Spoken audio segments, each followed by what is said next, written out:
बिहार अपनी राजनीतिक उथल-पुथल को लेकर के हमेशा से ही सुर्खियों में बना रहता है और बिहार में सियासी हवा का ताना-बाना वहाँ के राजनेता ही बुनते हैं और अक्सर नेताओं के अलग-अलग तरह के बयान वहाँ की राजनीति में हलचल मचाते रहते हैं। अब ऐसे में जब नेताओं के चर्चित बयानों की बात हो रही हो तो बिहार के पूर्व मुख्यमंत्री और हिंदुस्तानी आवाम मोर्चा पार्टी के संरक्षक जीतन राम मांझी का नाम ना आए, ये कैसे हो सकता है?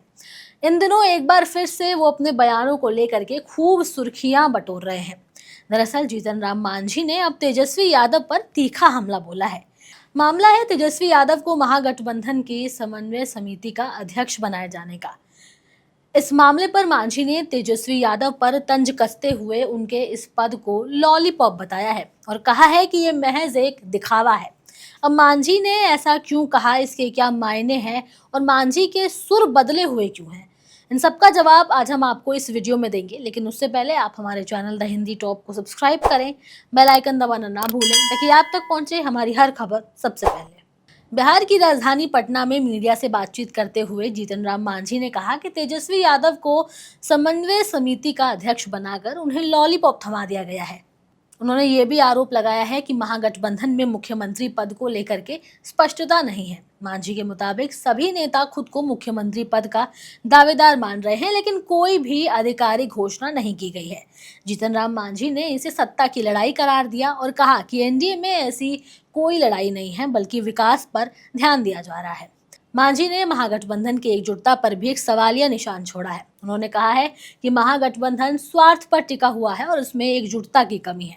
उन्होंने उदाहरण देते हुए बताया कि लोकसभा चुनाव के दौरान भी इंडिया गठबंधन की बैठक में समन्वय समिति के अध्यक्ष का चयन किया गया था, लेकिन वो प्रधानमंत्री पद के दावेदार नहीं बने। तेजस्वी यादव का चयन भी महागठबंधन के नेतृत्व को लेकर के मतभेदों को उजागर करता है।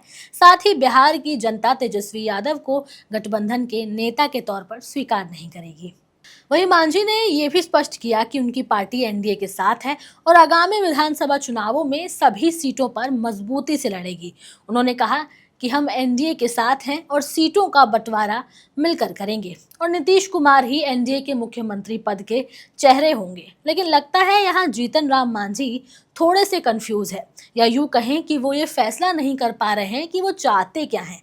दरअसल कुछ समय पहले ही जीतन राम मांझी ने बीजेपी और जेडीयू पर सीट बंटवारे में उनकी पार्टी को दरकिनार करने का आरोप लगाया था और कहा था कि इन्होंने हमें धोखा दिया है। उस समय पटना में जिला स्तरीय पार्टी कार्यकर्ताओं के सम्मेलन में बोलते हुए मांझी ने कहा था कि जेडीयू बीजेपी ने हमें धोखा दिया है। दोनों ही पार्टियों ने सीटों के बंटवारे में सही काम नहीं किया। हम 30 से 40 सीटों की मांग कर रहे हैं। लेकिन यहाँ अपनी आलोचना के बावजूद मांझी ने प्रधानमंत्री नरेंद्र मोदी की तारीफ करते हुए कहा कि मैं प्रधानमंत्री नरेंद्र मोदी की वजह से ही केंद्र में मंत्री बना हूँ। इसके साथ ही उन्होंने कांग्रेस का नाम लिए बिना ही उस पर निशाना साधते हुए कहा कि एक पार्टी एक क्षेत्रीय पार्टी की पिछलग्गू बन गई है। जीतन राम मांझी का ऐसा बयान, जहां एक ओर वो पीएम मोदी की तारीफ कर रहे हैं, वहीं दूसरी ओर वो बीजेपी और जेडीयू को धोखेबाज बता रहे हैं।